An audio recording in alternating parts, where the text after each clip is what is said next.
क्या तुम्हें भी लगता है कि हम तुमसे जलते हैं? इतना जलते हैं कि तुम्हें बर्बाद करना चाहते हैं, और उसकी वजह से हमने तुम्हारे फोटो शूट पर पानी फेर दिया। बताओ वसुधा, क्या तुम्हें भी ऐसा लगता है? ना देवी हुकुम, आपके बारे में ऐसा सोचने से पहले धरती फट जाए और मैं उसमें समा जाऊं, मैं जीती जी वो सब कभी ना करूंगी। मैं तो आपकी बहुत आभारी हूँ देवी हुकुम, और हमेशा आभारी रहूंगी। आप चाहती तो साफ साफ इनकार कर सकती थी, लेकिन आपने हमारे इस छोटे से बिजनेस के लिए शूट किया। एक बार नहीं, दो बार किया। उसके बाद जो भी अच्छा हो बुरा हो, तुम्हारी किस्मत है देवी हुकुम, इसमें आपका कोई दोष ना है देवी हुकुम। दोष तो है, और माजी सा ने ये दोष हम पर लगाया है, हम पर। वसूली ने बेचारी ने इतनी मेहनत की, दिन रात एक करके अपना काम शुरू किया। अरे को इतनी जलन हो गई कि उसकी सारी शूटिंग पे पानी फेर दियो। कल रात अपने बीमार पति ने छोड़ के अपने घर के दफ्तर में क्या करने गई थी? दिव्या के लैपटॉप पे एसी को पानी गिराने की व्यवस्था करने गई थी। माता माई, मैं दादी सा की तरफ से आपसे माफी मांगू देवी हुकुम, बहुत बड़ी गलती हो गई उनसे, इसमें आपका कोई दोष ना है। हमारे चरित्र पर उंगली उठी है वसुधा। माजी सा ने हमें जलन खो झूठी कहा है, अंदर तक खिल गए हैं हम। देवी हुकुम, सब हमारी वजह से हुआ है। मैं आपके आगे हाथ जोड़ू देवी हुकुम, दादी सा की बातों ने दिल पर मत लगाई। हमारे को आप पर अपने आप से ज्यादा भरोसा है देवी हुकुम, और हमेशा रहेगा। बस आपसे वो विनती है कि वो सब आप भूल जाइए। चलो, जानकर अच्छा लगा कि तुम्हें हम पर भरोसा है वसुधा।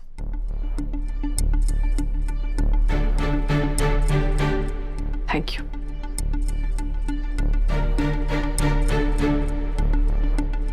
आज सुबह तुम देव के पास इसलिए आई थी?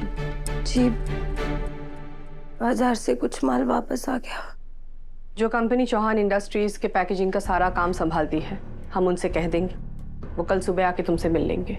उनसे अपनी सारी शिकायतें कह देना, वो कोई समाधान ढूंढ देंगे। और अगर जरूरत पड़ी तो पैकेजिंग मटेरियल की सप्लाई में भी तुम्हारी मदद कर देंगे। देवी हुकुम, आपका दिल कितना बड़ा है। सच में मासा, ये तो प्रॉब्लम ही सॉल्व हो गई। Thank you Devi Hukum. It's okay.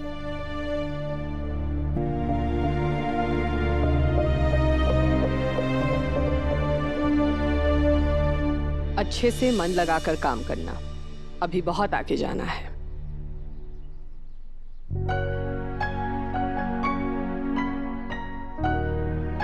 Divya, हमें तुमसे कुछ काम है, यहाँ का काम खत्म करके ऑफिस आ जाना। जी मासा। चलिए साहब। दिव्या मैडम, आप चाहिए, ऑफिस का काम ज्यादा जरूरी है। हाँ,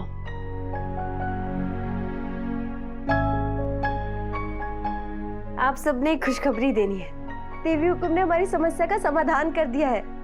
कल वो अपने आदमी भेजेंगी जो हमारी मदद करेंगे, और फिर हमारी अचार की बोतलों में से तेल भी ना टपकेगा। हुकुम सच में बहुत दयालु है। चलिए अब काम शुरू करते हैं। चलिए। डॉक्टर ने आपको स्ट्रेस लेने से मना किया है, और देखिए ना, हम सब ने मिलकर आपको कितना टेंशन दे दिया है। अब थोड़ा सा आराम कर लीजिए। ठीक है मैडम, जैसा आप कहें।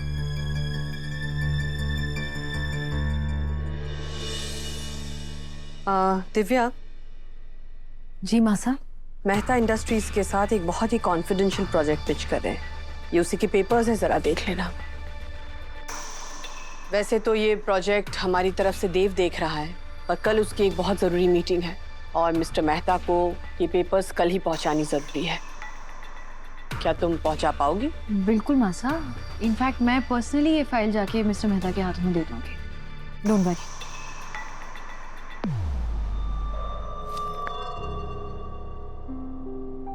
मासा, आपसे एक बात कहूँ? आप प्लीज दादी सा की बातों का बुरा मत मानिए।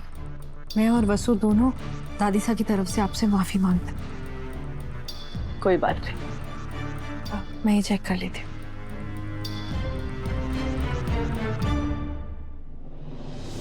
मारी पोता बहू ने डराना इतना आसान ना है। सारी दुनिया एक तरफ और मारी पोता बहू की मेहनत एक तरफ। देख लेना छोरी, थारे को कोई ना रोक पावेगो। थारो रजवाड़ी चटको पूरे उदयपुर की शान बनेगो।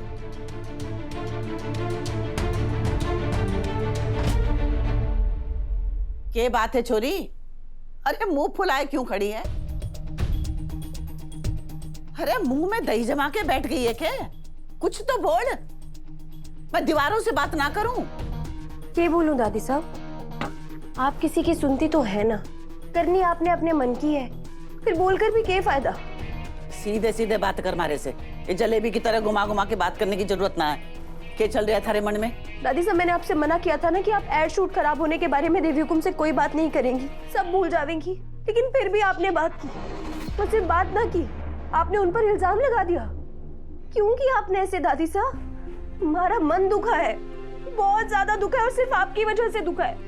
अरे थारे दुखी होने से सच ना बदलेगो चोरी।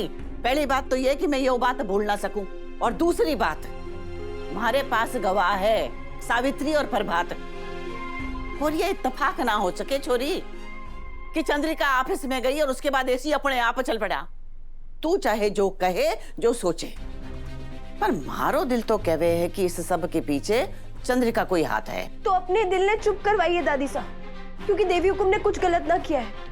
आप उन पर कोई इल्जाम ना लगावेंगी, हमारे को उन पर खुद से भी ज्यादा भरोसा है। अरे अंधी हो गई है तू चोरी, अपनी सास के गुण गाना बंद कर। अरे थारे को तो अपनी सास की कोई कमी दिखाई ना देवे। हाँ, क्योंकि उनमें कोई कमी है ही ना दादी साहब। और हमारी आपसे विनती है दादी साहब, हमारी देवी हुकुम के खिलाफ गलत बोलना बंद कीजिए, शायद इसके बाद मैं कुछ सुन भी ना पाऊं।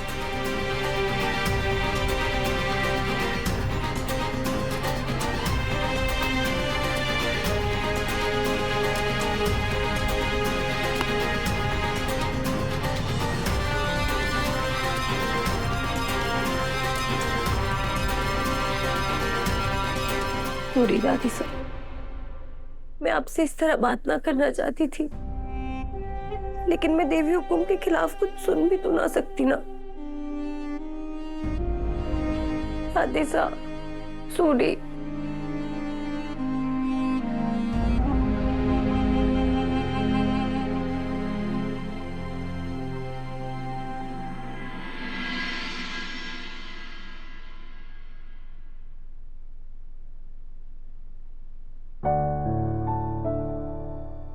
बहुत रात हो गई है साहब, आप सो जाइए। चलिए।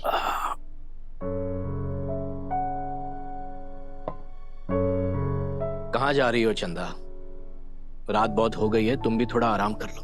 कुछ जरूरी पेपर्स साइन करने हैं, बस साइन करके आते हैं। हाँ तो फाइल्स यहाँ ले आओ, मेरे पास बैठकर साइन करो। तुम नजदीक होगी तो मुझे नींद भी अच्छी आएगी। ठीक है।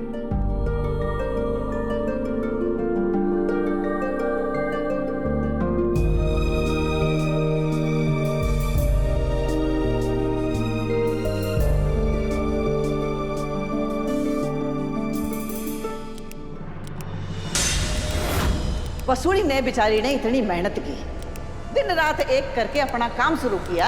अरे को इतनी जलन हो गई कि उसकी सारी शूटिंग पे पानी फेर दियो। बस करो चंदा। सॉरी साहब, डिस्टर्ब हो गए। क्या हुआ? क्या सोच रही हो चंदा? कल किसी को सबक सिखाने का प्लान है क्या? क्या मतलब?